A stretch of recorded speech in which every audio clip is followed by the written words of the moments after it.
நீங்க மாறுவீங்களா இல்ல உங்களுக்காக வேற ஒருத்தர் டிசிஷனை உங்க இஷ்டத்துக்கு மாத்துவீங்களா? என்னடா சம்மந்தமே இல்லாம பேசுறேன்னு தானே நினைக்கிறீங்க? இந்த கதையோட கடைசியில நான் ஏன் இந்த கேள்வியை கேட்டேன்னு புரியும்.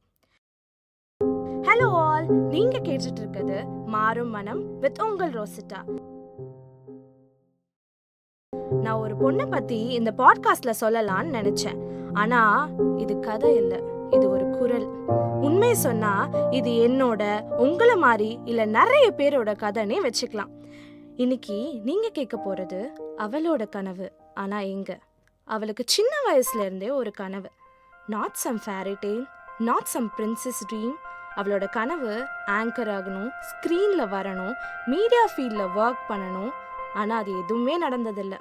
8th ஸ்டாண்டர்ட்ல இருந்தே அவளுக்கு டிவி ஷோஸ் பார்க்கும்போதெல்லாம் ஆங்கர்லாம் பேசுவாங்கல்ல, அப்போவே அவள் நினச்சிப்பாலாம், நானும் ஒரு நாள் அந்த இடத்துல நிற்கணும், ஆங்கர் பண்ணணும், ஹோஸ்ட் பண்ணணும் அப்படின்னு ஆசைப்படுவாளாம்.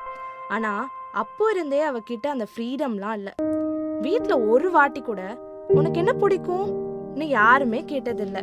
ஸ்கூல் முடிச்சுட்டு காலேஜ் சூஸ் பண்ணுற நேரத்தில் தான் ஃபர்ஸ்ட் வெறுப்பு. அவளால் விரும்பின மீடியா கோர்ஸ் படிக்க முடியல.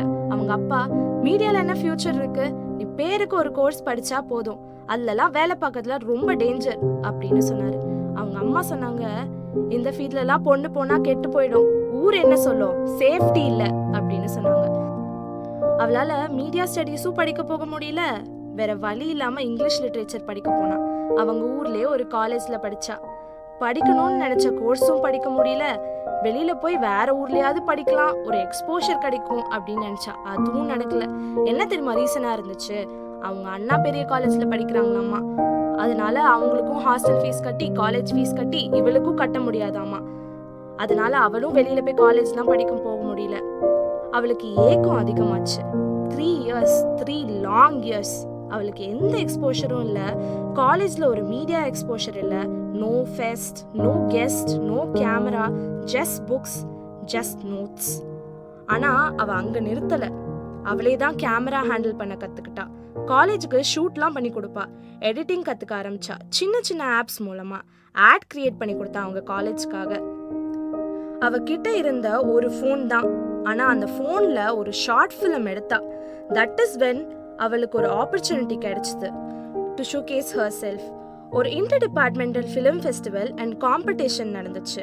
அதில் அவள் பார்ட்டிசிபேட் பண்ணப்போ தான் அவளுக்கு ஒரு பெரிய உண்மை தெரிஞ்சிச்சு அவளை பற்றி. அவள் ஸ்கிரிப்ட் என்னவா இருந்துச்சு தெரியுமா? The script that spoke the truth. மறக்க முயலும் நொடிகள்.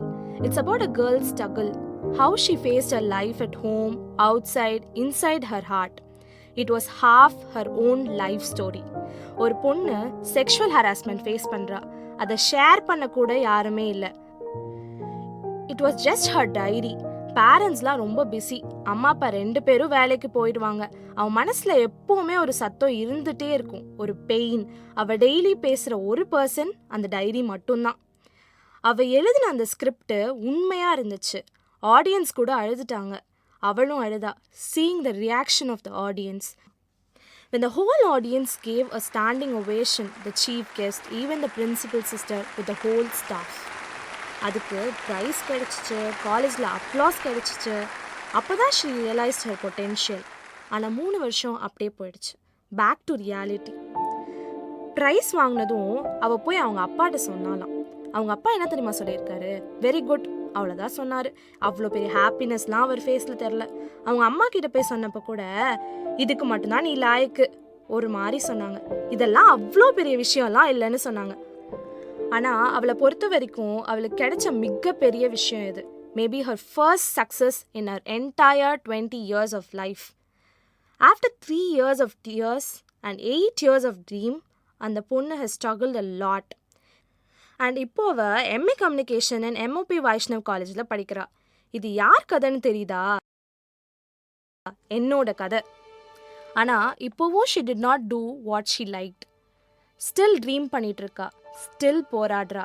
Not against the world, against her own family. அவள் மீடியா ஃபீல்ட்லேயும் போகலை. Not because she can't, but because she is not allowed to. என்னதான் இந்த கோர்ஸ் படித்தாலும் அவளுக்கு பிடிச்சதை பண்ண முடியல. என்னதான் அவளுக்கு நிறைய சான்ஸ் கிடைச்சாலும் அவளுக்கு சப்போர்ட் கிடைக்கல. ஃபேஸை மீடியாவில் எக்ஸ்போஸ் பண்ண கூட பர்மிஷன் கிடையாது. இந்த கதையை நான் சொல்கிறதுக்கு ஒரு ரீசன் இருந்துச்சு. என்ன மாதிரி எவ்வளவோ பொண்ணு இருக்காங்க, எவ்வளவோ பேர் ட்ரீம் வச்சுருக்காங்க, டேலண்ட் இருக்குது, க்ரியேட்டிவிட்டி இருக்குது, ஆனால் சப்போர்ட் இருந்ததே இல்லை. இந்த சமூகத்தில் ஒரு பொண்ணு மீடியா ஃபீல்டுன்னு சொன்னால் சாதனையாக பார்க்காம ஜட்ஜ்மெண்ட் தான் ஃபர்ஸ்ட் வந்து நிற்குது. பொண்ணுனா இதை படிக்கக்கூடாது, தப்பான வழியில் போயிடுவா, டிவியில் போயிட்டா பேசும் பொருளாக மாறிடுவா, இப்படி தான் சொல்லுவாங்க. த ரியல் மாறும் மனம், இங்கே மாறும் மனம்னு சொல்கிறது அவளோட ஃப்யூச்சர் பற்றி இல்லை. இந்த கதையில் ரியல் மாறும் மனம்னா அவளோட அம்மா அப்பா மனசு தான். அவங்களோட மனசு மாறினா தான் அவளோட வாழ்க்கை மாறும். மாறும் மனம்னு சொல்கிறது not just about marriage, change in mind, change in acceptance, change in freedom. இது என்னோட கதை மட்டும் இல்லை, என்ன மாதிரி இருக்கிற நிறைய பொண்ணோட ஆசை.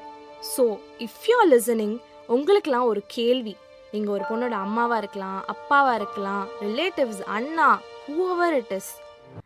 Are you letting someone dream or are you the reason they stopped? இதுதான் மாறும் மனம். ஒரு பொண்ணு கனவு காண்றா, ஆனால் அந்த கனவை வாழ விட மாட்டாங்கன்னு சொல்கிற ஒரு குரல்.